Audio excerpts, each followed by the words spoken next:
Hi, Jane Schnupp here. Welcome to another Savvy Sightseer video vacation. This program is one part of a two-segment visit to Spain. When I booked with a group tour to Spain, I chose to go at the end of February. A great time, I figured, to escape to sunshine and temps in the 60-degree Fahrenheit range. Little did I know it would be my last European trip for the foreseeable future.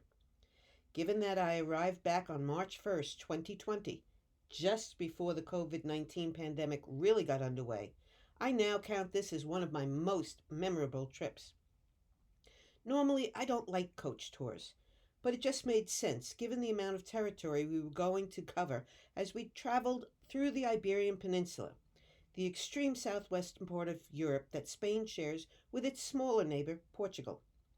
Several times we stayed more than one night in a hotel, so it wasn't as exhausting as tours where you move all your belongings each morning at the crack of dawn. When I watch this program, I am amazed at just how much I got to see and do. We started in the country's capital, Madrid, then moved south and west through La Mancha territory to Cordoba and Seville, or Sevilla as they say it, before heading off to Granada and Valencia and winding down in Barcelona, or Barcelona, on the Mediterranean coast. Equally impressive is how much history and culture varied with each town, not to mention their mouth-watering dishes like a seafood paella I got to make at a cooking school there. Unfortunately, there's only so much that can fit into a program, so I decided to split this destination to give you a richer experience, rather than cut each city's offerings to the bare bones. Still, with so much jam-packed into this, you will need to buckle up for this whirlwind tour of southeast Spain and the key cities of Barcelona, Granada, and Valencia. I apologize in advance for any pronunciation mishaps. Whenever possible, I put the Spanish name on the slides to minimize any damage I might inflict on the language. Remember, the pictures and stories you'll see here are only the tip of the iceberg. Many more beautiful scenes are posted to my website. Like the Spanish explorers who sailed to the Americas, it's Americans' turn to explore their country. So let's get going. In the southeastern part of the country, we enter Andalusia, the most populous and second largest autonomous community in Spain. The culture here still bears distinct traces of 8 centuries of Moorish rule, with the last fortification of the Moors' kingdom in Spain still standing in Granada. There you will find the Alhambra complex, built on the remains of a 9th century Roman fortification. It rises commandingly over the city and was constructed between 1238 and 1358 for the Nasrid dynasty, the last Muslims to rule the peninsula. It was designed to be a palatial area reserved for the Sultan and his closest family. This complex was renovated, expanded, restored, and rebuilt over several hundred years, serving as a home, fortress, and ruling center. Essentially, it was a walled city, enclosing several palaces, up to 7 at one time, as well as courtyards and gardens. 1 mile of walls and 30 towers of varying sizes surrounded this city within a city. After the Reconquista, a centuries-long battle by Christians to expel Muslims culminated in 1492, it became the royal court of Catholic rulers Ferdinand and Isabella. In all, the fortress's palaces, courtyards, woods, and gardens cover about 75 acres. In one of the main palaces, the Comoriz, is the throne room, also known as the Hall of the Ambassadors. It's the largest and grandest room in this palace and is where the sultans would sit upon blue and gold cushions to receive emissaries. From floor to ceiling throughout, stucco walls are detailed yet delicate, with calligraphy carvings paying homage in the Muslim faith. On the flip side, this room was also the scene of the last sultan's greatest defeat, when the Alhambra was handed over to the Christians on January 1st, 1492. The honeycombed look of the ceiling in the Two Sisters Hall is known as muqarabe. It's a style of vaulting that was popular throughout the Islamic world. Everywhere symmetry is evident. 5,000 prismatic pieces were used to create a celestial explosion as noted historian Robert Irwin describes it. The dome was designed to catch and reflect the shifting light of either the sun or moon. Geometrically laid out water conduits are a common sight at the Alhambra. Water was carefully controlled. The flow was such that it would not ripple, and pillars could be perfectly reflected. This courtyard's 111-foot long placid pool, along with lush green myrtle bushes, provided striking contrasts of colors and made the Court of the Myrtles an ideal backdrop for sultans to receive and entertain guests. The Palace of the Lions was a private residence for the king, his family, and mistresses. The sultan had 4 wives and 4 concubines.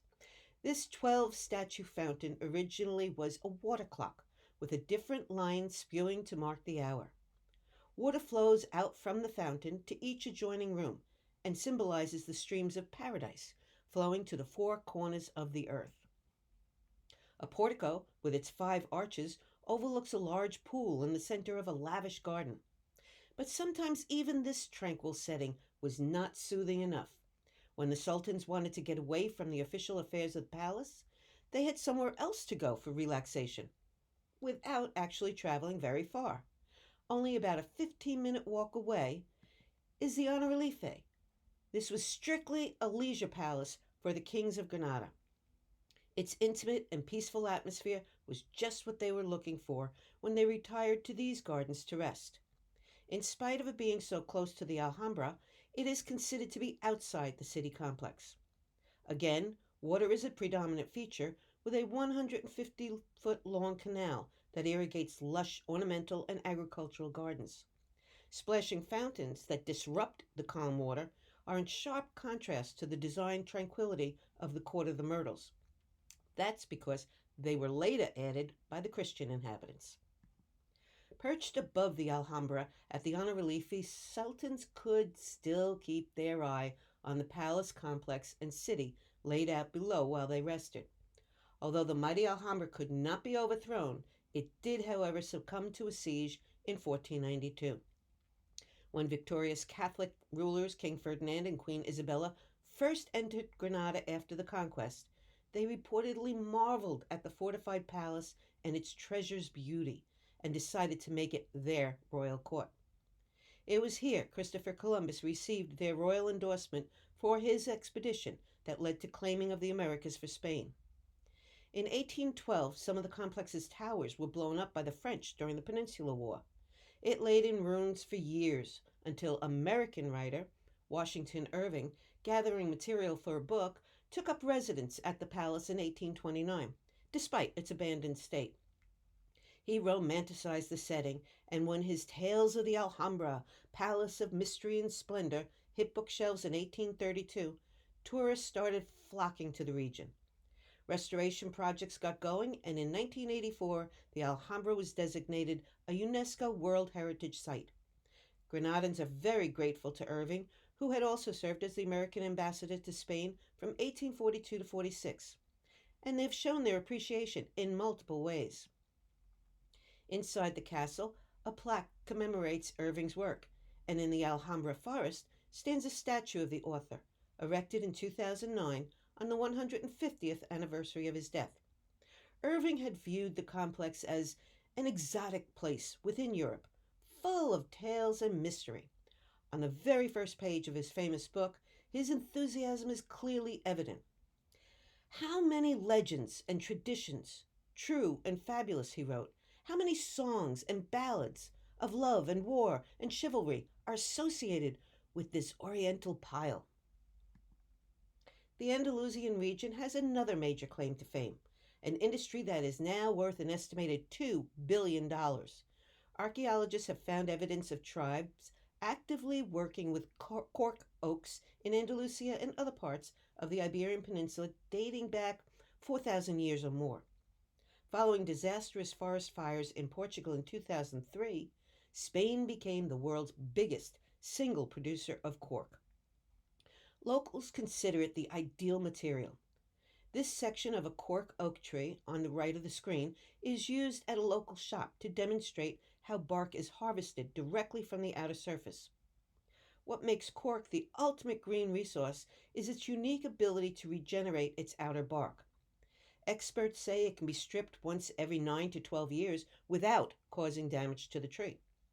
A single cork oak, then, can be harvested over 16 times during its lifespan, which averages 200 years. The durable material is highly water repellent, so it can be worn rain or shine. It's an organic, sustainable material, 100% vegan and eco-friendly, and it's easy to clean with just mild soap and water. It's also hypoallergenic, since it doesn't absorb water, dust, dirt, mold, or mildew.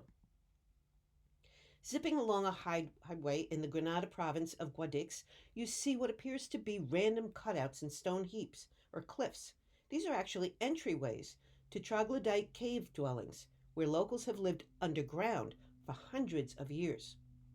There are reportedly about 2,000 caves hollowed out of the soft tufa stone that has been used as houses for generations.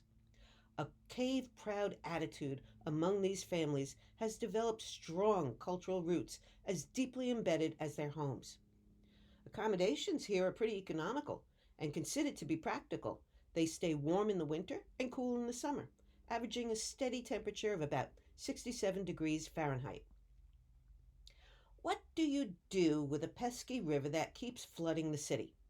You do what the residents of Valencia did to the Turia: divert it away and transform the empty riverbed into a nearly 5-mile greenway of orange trees, palms, pine trees, playing fields, cycling and walking paths, gardens, a zoo, and some bizarre looking buildings. The result is the Garden del Turia, a 272-acre greenbelt that was started in 1986 but is continually evolving. Spain's largest urban park, it registers about 7 million visitors every year. Fortunately, an original plan to turn the greenway into an urban highway was trashed when residents protested it and lobbied for a park instead. One of the biggest hotspots in the greenway, in more ways than one, is Gulliver Park. Inaugurated in December 1990, Jonathan Swift's famous character is sprawled on the ground, tied down with lots of little modern-day Lilliputians running and sliding along the 230-foot-long fiberglass giant. Gulliver's hair, clothes, and limbs form slides, ramps, and hidden stairs. It has a practical side. The structure helps drain rainwater in the Turia Gardens. This part of the park also includes a scale model of the city, a mini golf course, giant chessboard, tracks, skateboard area, and different types of play equipment. Another visual treat along the former riverbed is the City of Arts and Sciences, an 86-acre cluster of 6 futuristic buildings, each more striking than the others. In the so-called city, you will find the Oceanographic. That's Europe's largest aquarium, third largest in the world. About 500 species of marine life inhabit the underwater city, for a total population of about 45,000, living in 7 very different marine environments, from polar oceans to tropical seas. The hemispheric building is designed like a huge human eye, the eye of wisdom, symbolizing that we learn through surprising audiovisual presentations.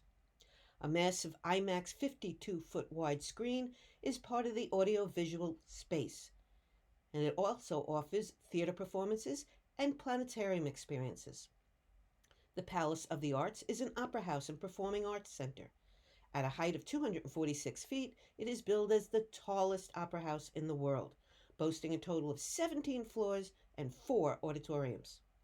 The structure you see here is the Agora, a multi-purpose space. Everything from conventions to concerts can be accommodated in its large, 3-acre, versatile indoor open-plan public plaza. This decidedly non-industrial looking type of building is the Umbracal, a 2-story structure that serves as a definitely industrial purpose. It's a parking garage, but one crowned with a 3rd-floor art promenade, an open-air art gallery of sculptures, along with a wooded garden and balcony for a panoramic view of the whole complex. Here is the Museum of Sciences, where the mysteries of human DNA are explained through the chromosome forest. In a building reminiscent of a whale's skeleton, learning is all interactive. And that's not just inside the building. The day I was there, a guy was trying to manage walking on water in what is called a zorb. But he wasn't very good at it, though he certainly provided a lot of laughs. Aside from the plethora of science exhibits here, the building also houses an exhibit where more than 700 larger than life characters, some up to 65 feet tall, are displayed as part of the multi week annual Welcome Spring Festival of Fayez, classified by UNESCO as an intangible cultural heritage of humanity since 2016. The first recorded Las Falles was in 1740. Figures are made predominantly of paper mache and wax and can take up to a year to create. There's no specific theme, but they're usually satirical or humorous. It is Valencia's most international festival, a competition of art, ingenuity, and taste. They kick it off with a fireworks display on March 1st, and that continues daily throughout the course of the event.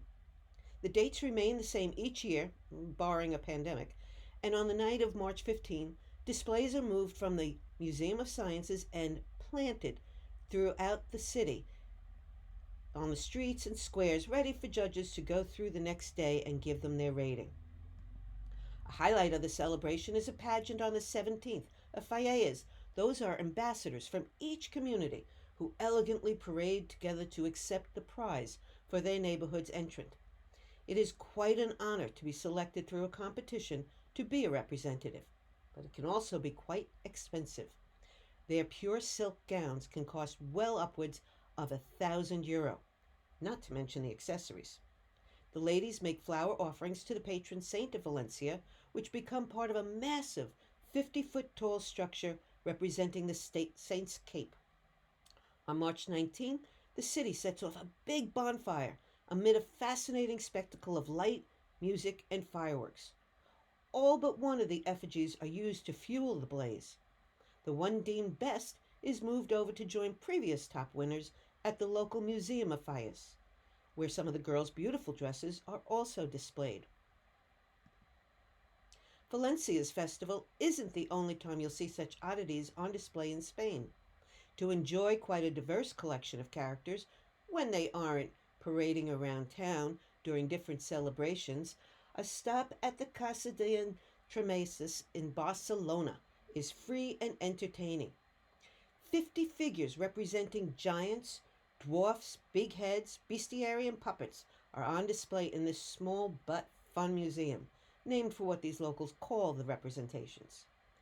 Among characters you might get up close with are Carassa, or Big Face.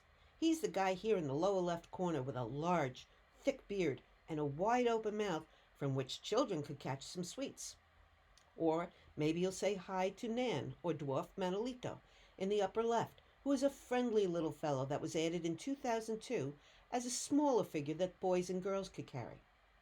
For a time, the museum, whose origins date back to 1439, was closed down, but reopened to rave reviews in 2009 in its current spot, the site of a former palace. Barcelona is considered a second capital in Spain. It is the authoritative center of Catalonia, or Catalunya, an autonomous region with its own parliament, government, flag, and anthem. This museum serves to preserve for Catalonians an important part of their culture, and now offers more than just figures. There are puppet workshops, dance classes, pyrotechnic classes, conferences on popular culture, and even concerts. While rubbing elbows with the elaborate and colorful figures, few are aware that below them lies an entire city. At the Museum of Urban History in Barcelona, or MUBA, is one of the largest Roman excavations outside of Italy. Walking into the elevator, you leave behind the 21st century. Travel down just 16 feet, then exit into 2,000 years in the past.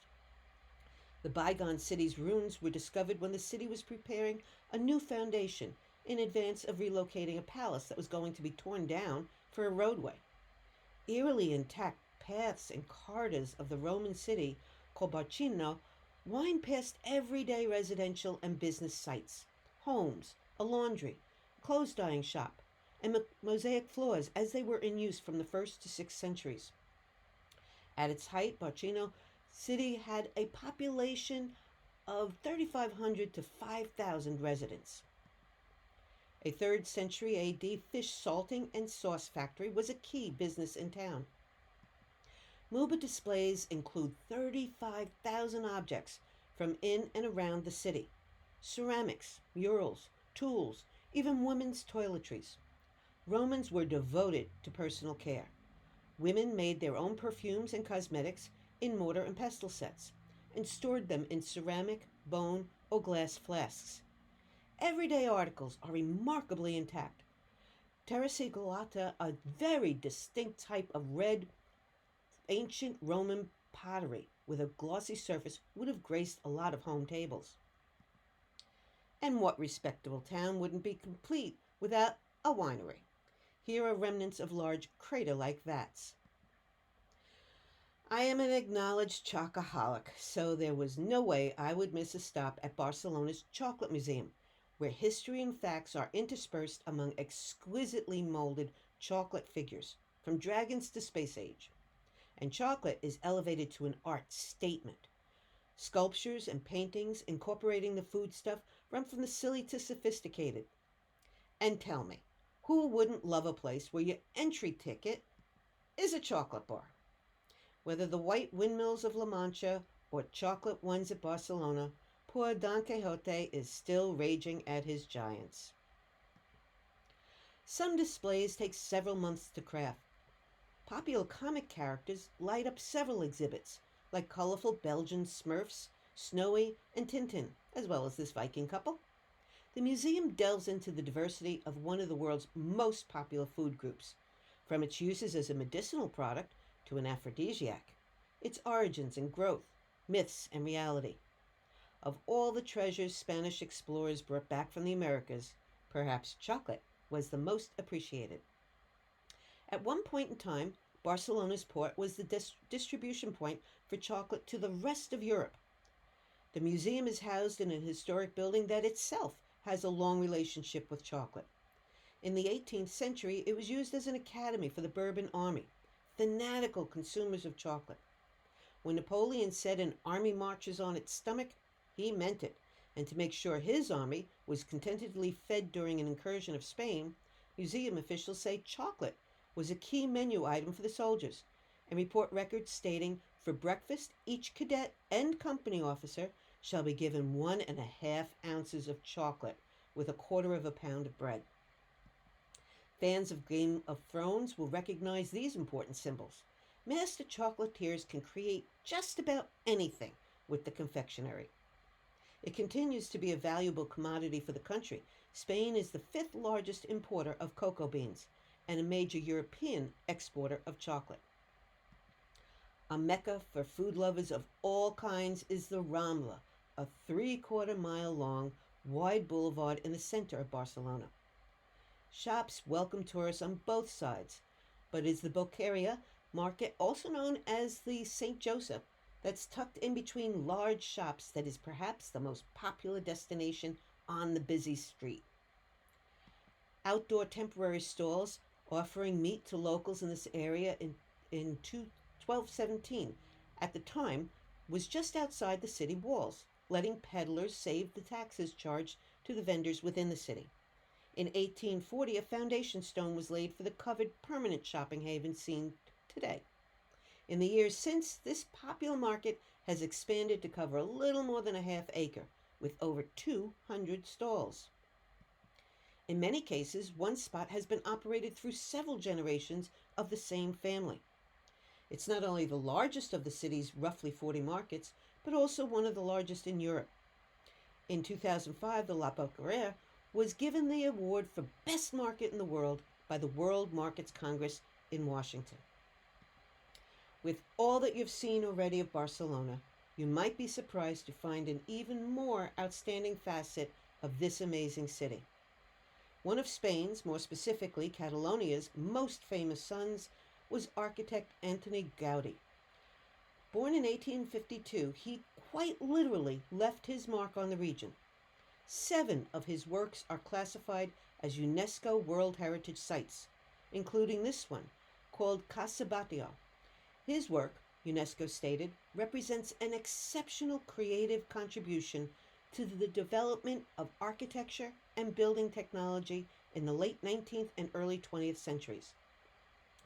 There are two trains of thought regarding his talent. He was a genius, or he was nuts. As they say, beauty is in the eye of the beholder. Gaudi's work is either stunning or garish, a common term for which, gaudy, is often attributed incorrectly to being derived from his name and work. Actually, its use dates back centuries before Gaudi was even born. Completed in 1906, Casa Batlló was Gaudi's reconstruction of an apartment building on a street sometimes called the Block of Discord, because it displays rival efforts of three, for the time, ultra-modern architects. His designs seemingly contradict the laws of nature, but in fact they employ them. As a child, he had a rheumatic disease, and so led a quiet life, often on his own. He spent a lot of time outdoors at a summer retreat and was obsessed with the laws of nature and how forces interacted. He saw a strong correlation between natural objects and mathematical principles, and in his work, he sought to emulate nature. There are no straight lines or sharp corners in nature, he contended. Therefore, buildings must have no straight lines or sharp corners. Gaudi is credited with being the first to introduce geometrical properties to ruled surfaces in his designs. He focused on an architecture as art approach. Gaudi gave Batlló a unique facade full of imagination, where stone, glass, and ceramics are prominent. Officials state, light and color are brought together, taking you on a journey through the sea, beauty, and joy. Batlló was such a hit, Gaudi was commissioned to build a luxury apartment house just a few blocks away. Casa Mila is an enormous building that has been referred to as a huge wave set in stone, with honeycombed limestone slabs curving across the facade, sculpted balconies railed in thick cast iron vegetation, and a rooftop guarded by strange, warrior-like chimneys and vents. It, too, is a UNESCO World Heritage Site and was the artisan's last civic architectural project. It is a distinctive building, a masterpiece of nature that reveals Gaudi's boundless imagination. Not everyone saw it as a work of art, though, and locals felt it didn't fit in with the neighborhood. During construction, they likened it to a great quarry, churning out stone and dust, leading to its nickname La Pedrera, or Stone Quarry. Alternatively, it was called a rat's nest or a crocodile's den. Gaudi built Mila from the ground up for a wealthy industrialist who commissioned him in 1906. The Mila family lived on the main level and rented out apartments on the upper floors. An open, flowing floor plan demonstrated Gaudi's belief that there are no straight lines in nature. On the fourth floor, an apartment gives today's visitors insights into the way a bourgeois family in Barcelona lived in the early decades of the 20th century. Their home was recreated by using domestic furnishings and household utensils and equipment of the era. Nothing would have been more abhorrent to Gaudi than straight-line chimneys and stairwell doors, so he disguised them instead as independent pieces of architecture with their roots in nature. Chimneys, for example, bring to mind various elements of nature, like fire, life's supreme energy source. And then there's water, which erodes earth, shaping landscapes like this rooftop. Some standing 28 foot tall, the Guardians are believed to have influenced George Lucas during a visit in the 1970s, before his iconic Star Wars Darth Vader and Stormtroopers hit the big screen.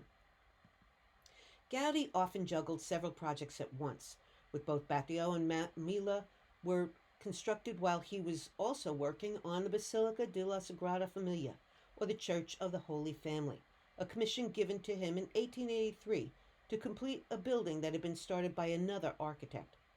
At the time, the 31-year-old Gaudi was not a particularly religious man, but he became determined to create something that could elevate him to the rank of a great world designer. He considered himself God's architect, entrusted with building a new Jerusalem. After completing Casa Mia, he devoted himself entirely to the Sagrada Familia, transforming not only it, but himself completely. He became obsessed with it, becoming more introverted over time. Symbolism is incorporated everywhere, both inside and out. Fruits perched atop some spires on this eastern side represent spring, birth, and new life. The cypress tree over this entrance represents the tree of life and is dotted with doves. On the opposite western shadowed side of the building, the Passion is played out in great and stark detail. Gaudi envisioned a beyond grand temple that would inspire divineness with a 200-foot tall nave and 18 spires, dedicated to the 12 apostles, 4 evangelists, Jesus, and Mary. The highest spire would be 558 feet. The height was of special significance. It is just 3 feet shorter than the nearby Montserrat mountain. Gaudi believed it would be improper for a man's work to surpass God's. The architect didn't live to see the first worship service in his masterpiece. That wasn't held until 2010, when Pope Benedict XVI celebrated Mass and gave his official blessing to the church, although it still was unfinished. The huge facility could accommodate up to 9,000 worshippers when it is finally completed and opened entirely to the public. For security reasons, though, likely the maximum occupation for services will be capped about 6,500. There is a movement underway to make Gaudi a saint. The Vatican authorized the start of the beatification process in 2000, contending Gaudi could not have created his architecture, quote, without a profound and habitual contemplation of the mysteries of the faith. But others say, we think of him as Gaudi the engineer, Gaudi the architect, Gaudi the artist, not Gaudi the saint. As elaborate as the outside of the basilica is, it doesn't begin to prepare visitors for the radiant and soaring interior. Symbolism again is everywhere. The tree-like pillars are reminiscent of a foresty Garden of Eden. Gaudi considered light an integral part of architecture and carefully deliberated window materials and placement, wanting to give the impression of the sun's rays poking through a forest canopy. And as in nature, no two pillars, like no two trees, are exactly the same. Here, light streams through the east-facing windows on the left, shaded in blues, greens, and other cool colors, signifying the start of the day and birth. Late afternoon illuminates the western ceiling and walls with reds, oranges, and warm tones associated with the end of the day or life. The geometric symmetry of the ceiling has been called mesmerizing. Columns are interlaced with the roof vaulting, allowing light to flow between them. One of Gaudi's fortes was the study of acoustics. He used hyperbolic vaulting just above the choir loft, way up there, to make the singing reverberate harmoniously throughout the entire church. With a full choir, 1,000 could be seated in the loft, one can only imagine the magnificent choral effect. Gaudi had become so obsessed with his undertaking, he had neglected his health, finance, and appearance. When he was hit by a tram and killed on a street near his greatest achievement in 1926, he was initially unrecognized and taken to be a homeless man. He was later buried in the basilica's crypt. The hope had been that this mammoth project would be finished by 2026, 100 years after his death. However, the 2020 coronavirus pandemic has impacted both its construction and funding, leading basilica officials to extend its completion to an indefinite date. Given it's already been a work in progress for about 140 years, perhaps a year or two more isn't that big a deal, and will surely be worth the wait. I like to end all of my programs with the words of Dr. Seuss. Sometimes you don't appreciate the moment until it becomes a memory. I like to add to that, always remember to celebrate the moments and treasure those memories. I hope you've enjoyed your journey around this section of Spain. If you have any questions about the program, email me or use the contact page on my website. There's so much more of Spain on my website, which is also where you can visit any of my other European destinations.